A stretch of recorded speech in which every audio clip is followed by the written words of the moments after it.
Nagbalat na ako ng kalabasa mga Mars kasi gusto ko na magluto ako ng may gulay, may sabaw. Kasi gusto ko na pakainin yung anak ko naman ng gulay kasi hindi ko siya napakain ngayong araw ng prutas. So gusto ko gulay naman yung ipakain ko sa kanya na may sabaw. Kaya matagal-tagal din kami hindi nakapagsabaw. So ngayon, ito na ginagawa ko na nga. Nagiwa lang ako ng kalabasa, talong at may kasamang saluyot.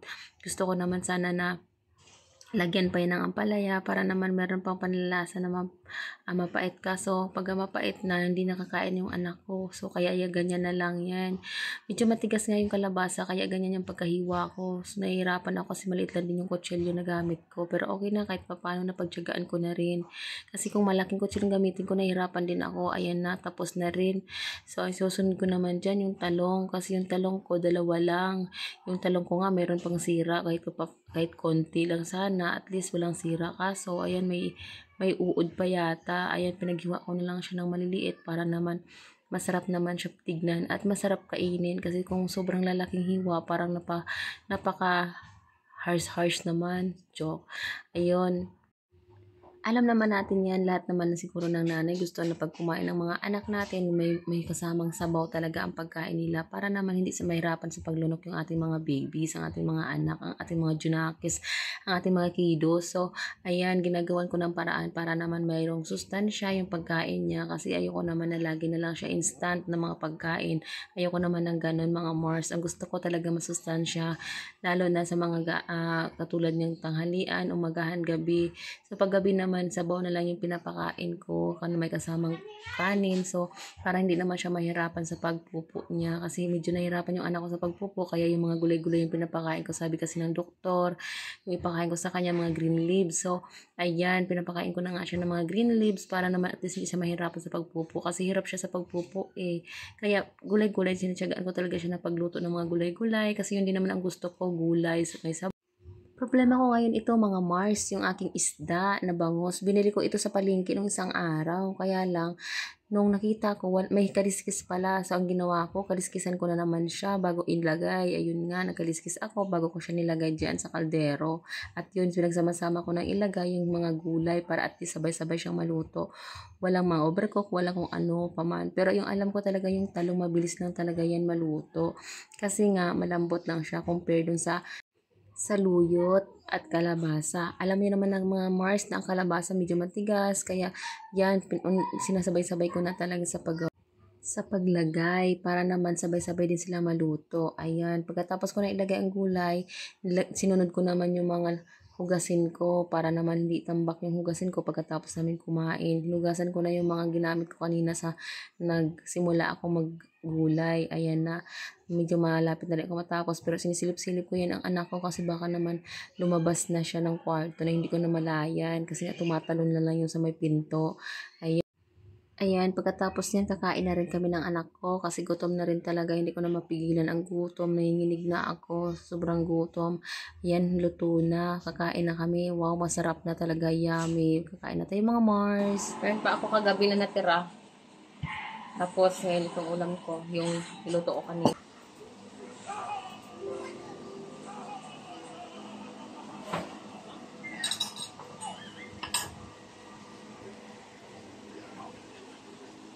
Dalawa lang kami dito kasi wala ang daddy niya.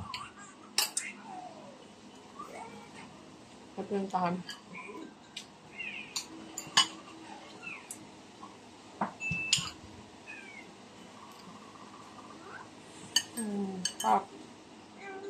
Naguli ako kasi para na makakain ng vlog ko.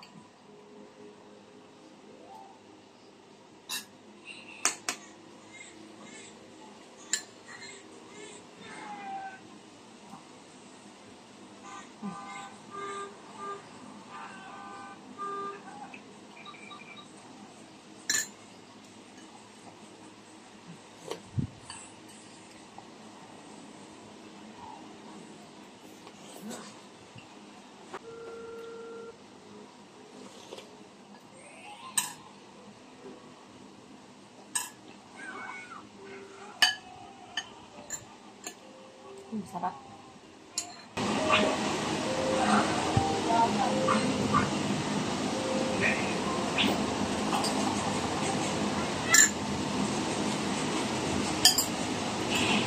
Sa gabi ulam namin to.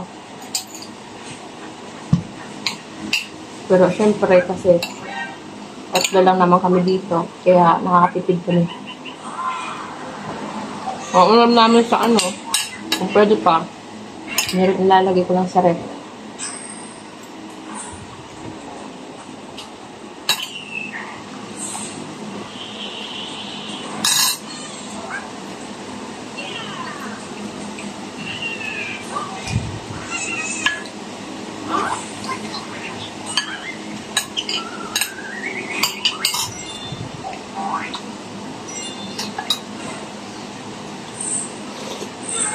Nanginginig na ako sa gutom.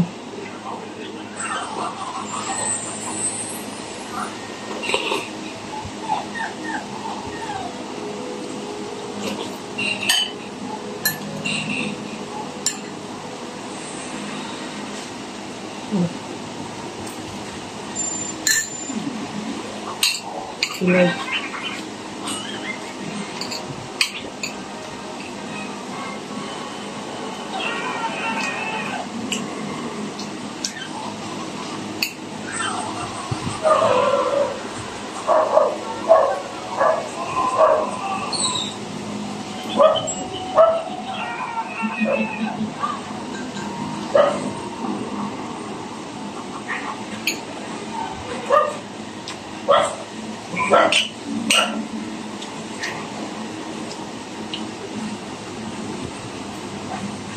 Fish.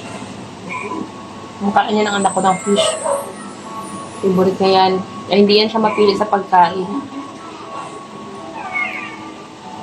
Kung ano yung sinusubo ko sa kanya na pagkain, hindi siya maarte.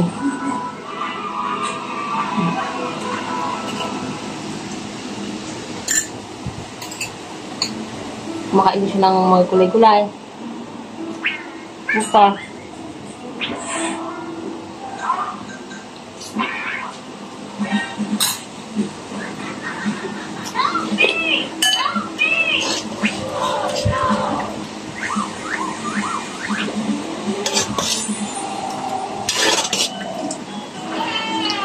Kasi sinanay ko talaga siya na pakainin ng gulay.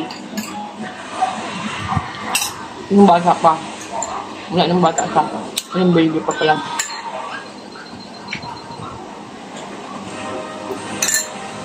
Hindi siya maarte. Sa mga putas kumakain din siya.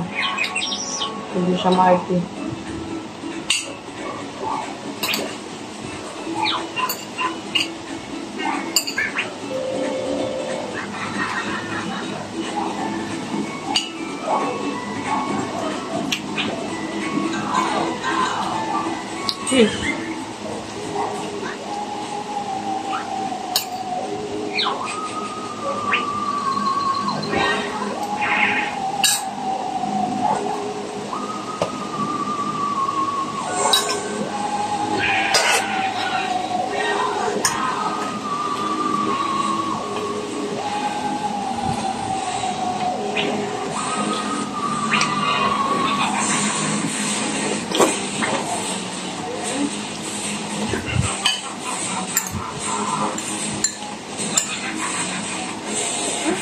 Opo.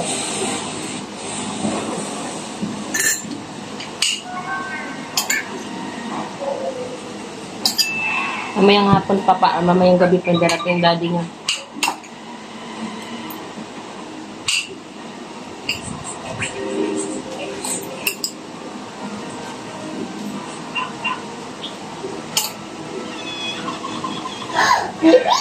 Mami, iyan baby. Opo.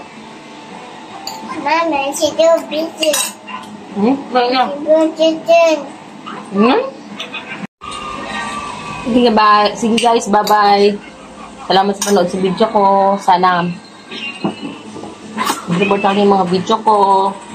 Maraming salamat. Mami Ice TV. Bye. Please subscribe. Mwah, mwah, mwah. Sarap.